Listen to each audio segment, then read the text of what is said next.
안녕하세요. 영화 리뷰 유튜버 또따입니다. 오늘 리뷰할 영화는 침입자입니다. 이 영상은 결말은 물론이거니와 스포일러를 모두 포함하고 있습니다.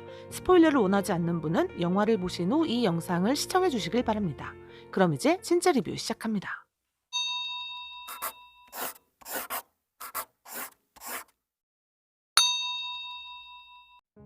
영화 침입자는 어린 시절 놀이동산에서 실종됐던 동생 유진이 25년 만에 집으로 돌아온 뒤 벌어지는 기이한 사건들과 이를 이상하게 여긴 오빠 서진이 밝혀내는 충격적인 진실을 담은 미스터리 스릴러 장르의 영화입니다. 김무열이 오빠 서진을, 송지효가 동생 유진을 연기했고요.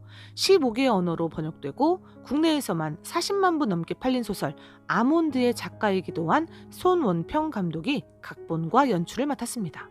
영화 침입자는 처음 만났지만 어딘지 굉장히 낯이 익어서 어디선가 마주친 적이 있었던 것 같은 착각을 불러일으키는 영화입니다.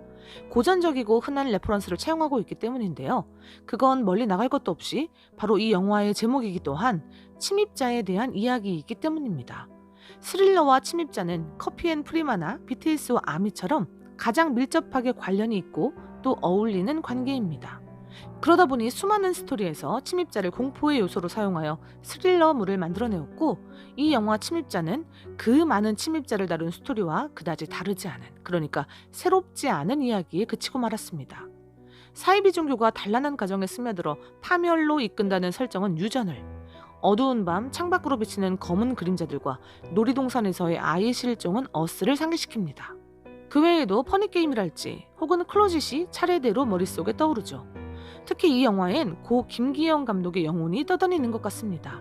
한밤중에 계단을 오르내리는 송지효나 멍한 상태로 코피를 흘리는 부모님, 진실과 거짓의 경계를 지워버리는 재활치료사와 그의 예비 아내의 표정과 말투는 김기영 감독 특유의 모호하고 그로테스크한 이미지를 즉각적으로 떠오르게 합니다. 저는 거의 오마주 수준으로 느껴졌는데요. 확신할 순 없지만 감독은 고 김기영 감독에게서 많은 영향을 받은 것 같다는 인상을 받았습니다. 다만 고 김기영 감독의 영화들이 급변하는 시대를 지나며 전근대와 근대를 혹은 근대와 현대의 과도기에서의 신분 상승과 계급의 파괴 욕망 혹은 사소 욕망에서 오는 공포를 담아내었다면, 침입자는 가정의 붕괴와 현대사회의 얄팍한 안전망에 대한 공포를 담아냈다고 할 수 있습니다. 영화는 가족의 의미에 대해 이야기합니다. 과연 무엇을 가족이라고 칭할 수 있으며 가족이란 서로에게 어떠해야 하는가에 대한 질문을 던지죠. 건축 설계사로서 성공 가도를 달리는 김무열은 일에 치여 가족을 제대로 돌보지 못했습니다. 그에 대한 벌이었을까요? 김무열은 가족을 모두 잃을 위기에 처합니다. 이 설정이 영화의 처음과 끝입니다. 집요할이 많지 영화는 가족의 개념에 집중합니다. 김무열의 직업이 건축 설계사인 것도 괜한 설정이 아닙니다. 김무열은 집을 짓는 사람입니다. 집엔 가족이 살아갑니다. 가족이 살아가는 행복한 우리 집을 짓는 것이 김무열의 일입니다. 하지만 김무열은 정작 본인의 가족을 지키지 못했습니다. 일을 하느라 가족을 돌아보지 못했고, 지친 아내는 사이비 종교에 빠졌습니다. 사이비 종교는 김무열도 모르는 새에 집안 깊숙이 들어와 균열을 내었고, 결국 아내를 살해하고 이제는 아이마저 데려가려고 합니다. 뒤늦게 김무열은 일보다 가족을 먼저 돌아봤어야 했다는 교훈을 얻습니다. 영화가 진행되는 동안 종종 회사 동료로부터 일과 관련된 전화를 받는 장면이 괜히 삽입된 것이 아닙니다. 김무열이 가족의 평안에 위기의식을 느끼면 느낄수록 회사에서 걸려오는 전화에 냉랭하고 싸늘하게 대하죠. 유치원에 간 딸이 사라진 걸 알게 된 순간엔 절정에 달하고요. 이 영화는 마치 워라벨과 저녁이 있는 삶에 대해 잔혹하게 만든 홍보 영화라고도 볼 수 있을 만큼 이 둘의 이분법적 관계를 공고히 명시합니다. 영화는 계속해서 가족의 개념에 대해 자문합니다.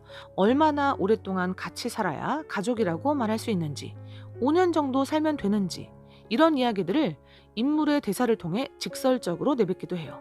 마지막 장면에서 김무열이 동생 송지효의 친자검사 결과지를 개봉하여 확인도 안 하고 그대로 문서 분쇄기에 넣어버린 건 그에 대한 영화의 대답입니다.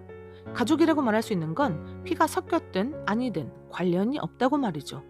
가족은 내가 지키고 싶고 또 나를 지켜주는 존재, 그게 바로 가족이라고 말합니다.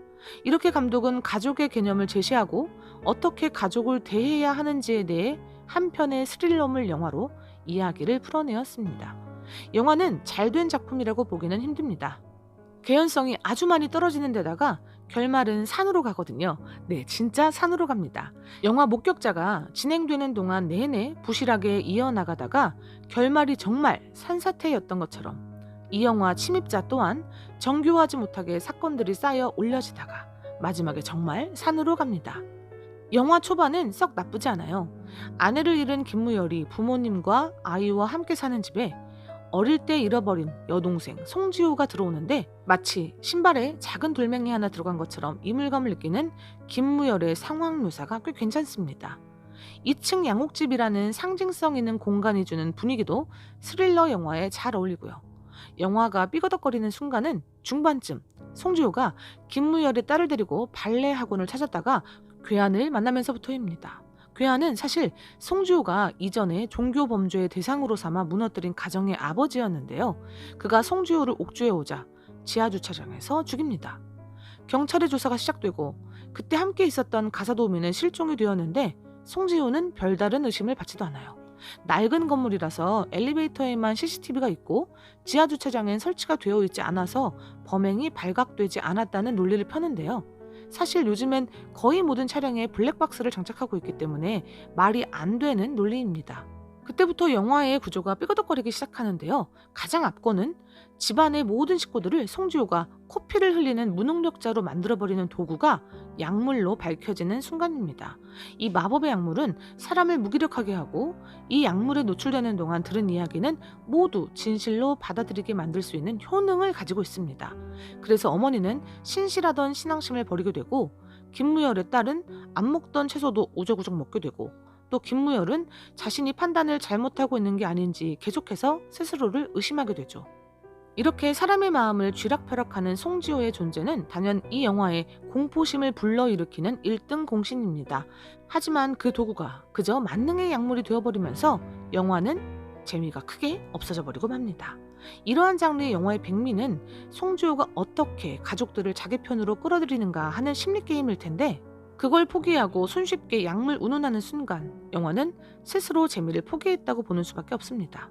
가족과 사이비 종교를 연결시킨 건 뭐 흔하긴 하지만 현대의 시류와 잘 맞아떨어지는 좋은 설정이었다고 볼 수 있겠습니다만 문제는 그 묘사와 설명이 너무나 시시해서 소름이 끼치지 않는다는 데 있습니다. 보다 더 강력하고 저항 불가능한 마력을 보여주었어야 한다고 생각해요. 그러한 점에서 많이 아쉽습니다. 그래도 한심한 공포영화 특유의 깜짝 놀라게 하기나 음향으로 고막짓기 신공 같은 게 나오지 않았다는 점은 높이 사고 싶어요.